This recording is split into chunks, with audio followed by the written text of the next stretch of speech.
So, to touch a little bit about what I've seen, and don't hold me against that. I think it's pretty factual. We obviously have a slight problem. Let me call it slight because I know it can be changed.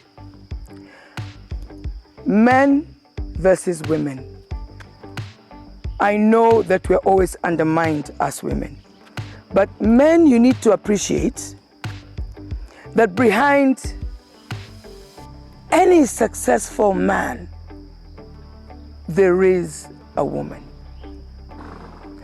So, in all that, if the men can just believe in us women and realize that you need us to move you to the next level, then believe me, actually things would be so good for you. Back in the UK, they've accepted. We are equal. We are equal. Okay? That's number one. And if it doesn't work, it's not an issue.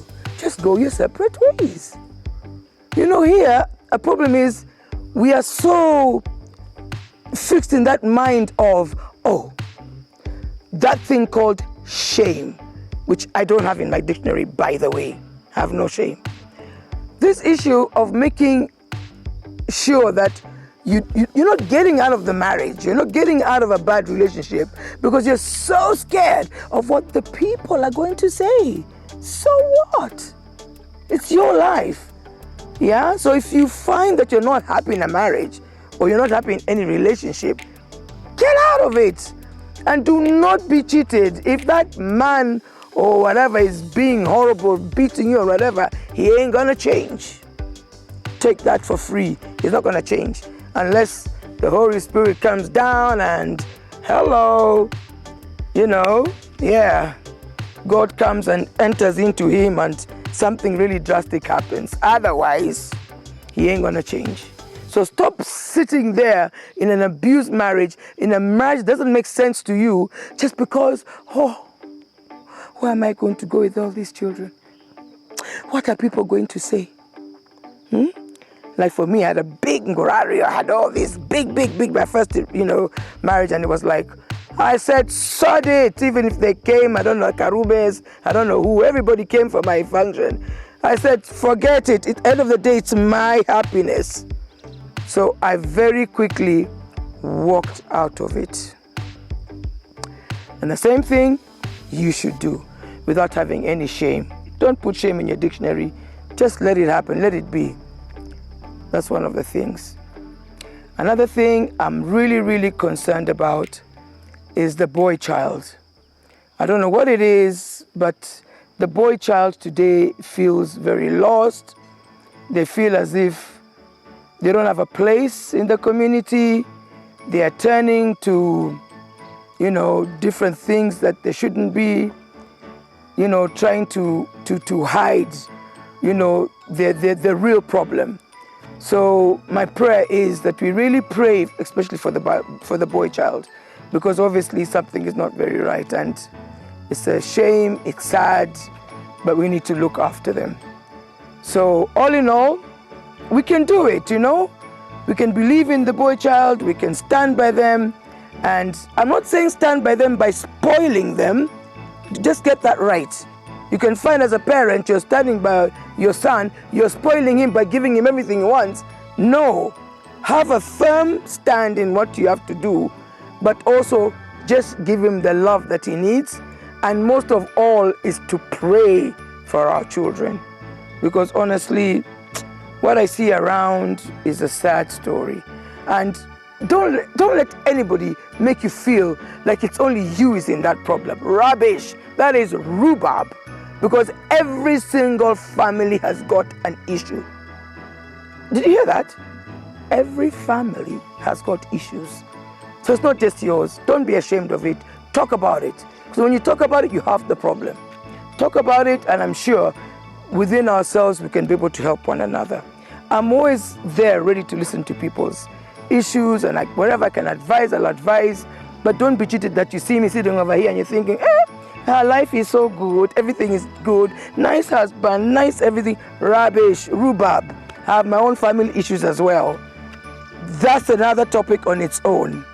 But let's just stand together and figure out how we can hold the ones who are falling apart and try and put them up together again. But the bottom line is, it's God. But we can do it.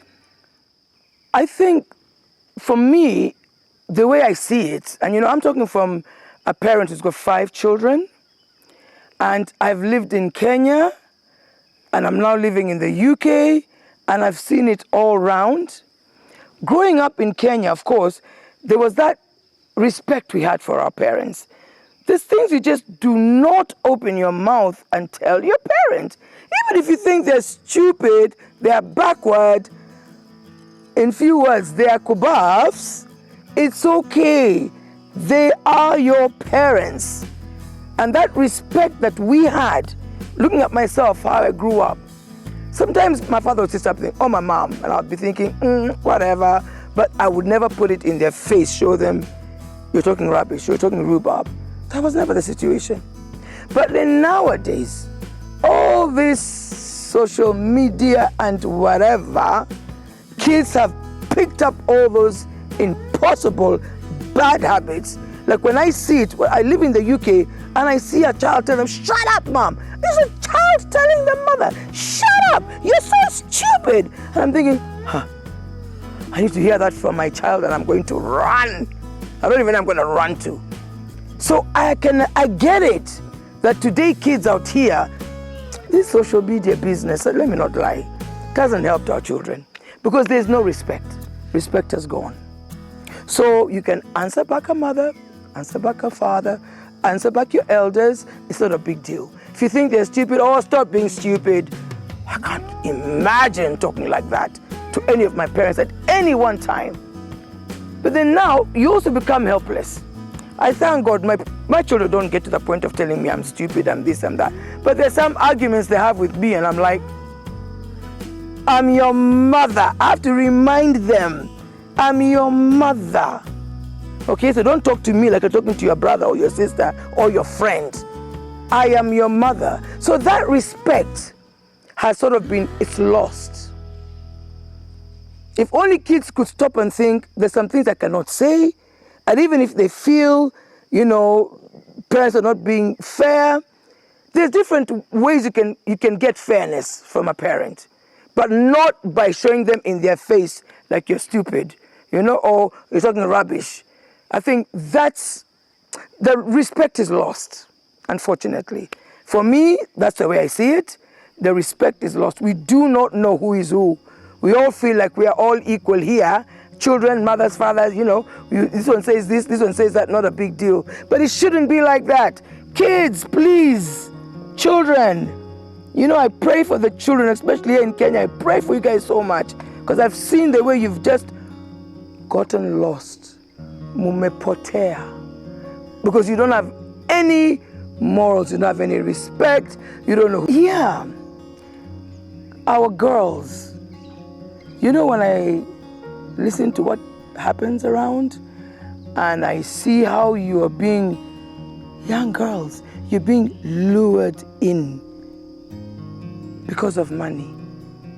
And some of you are beautiful, you're intelligent, you've got everything a woman needs to move on in life. But somehow you become greedy and you want to make money quickly. You don't care how you're making that money. Before you realize it, we're hearing headlines. You are found dead.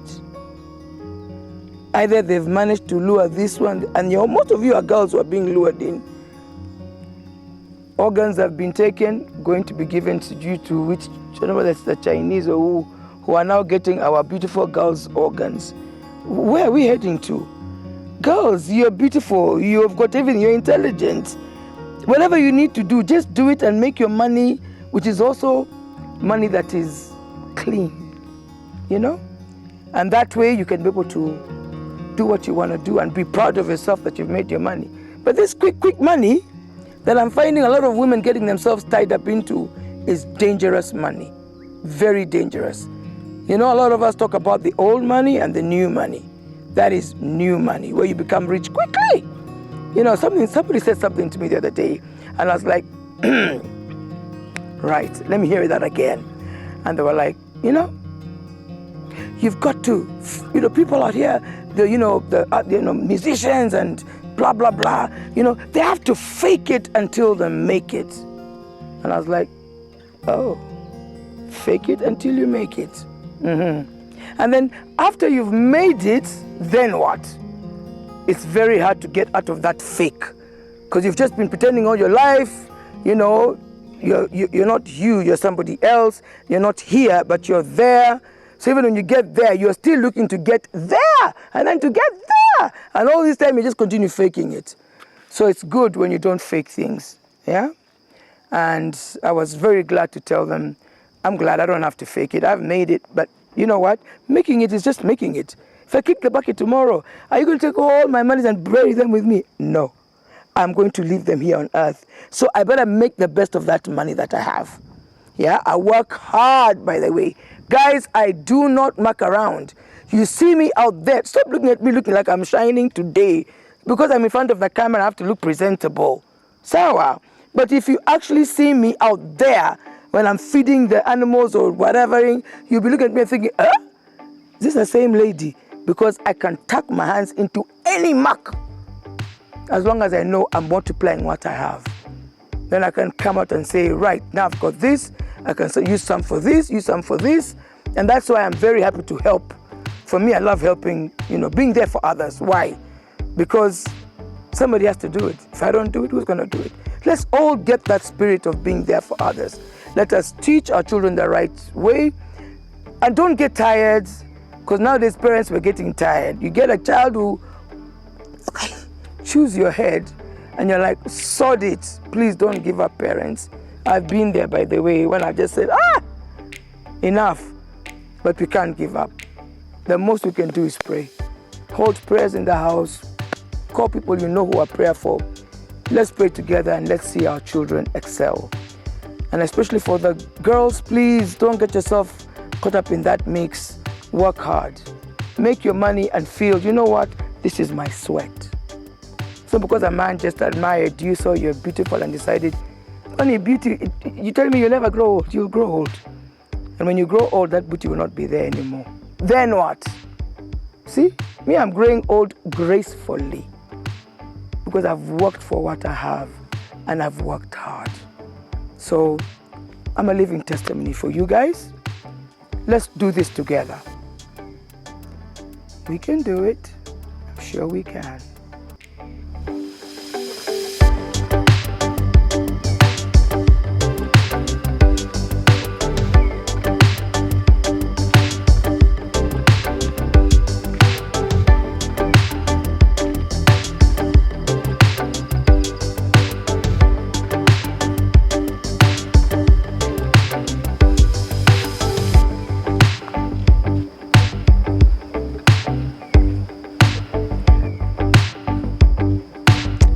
Hammer, how are you today? Sean, you good? Hill, you're well? You're only here for a bit. Don't finish my treat. Okay. Just be good.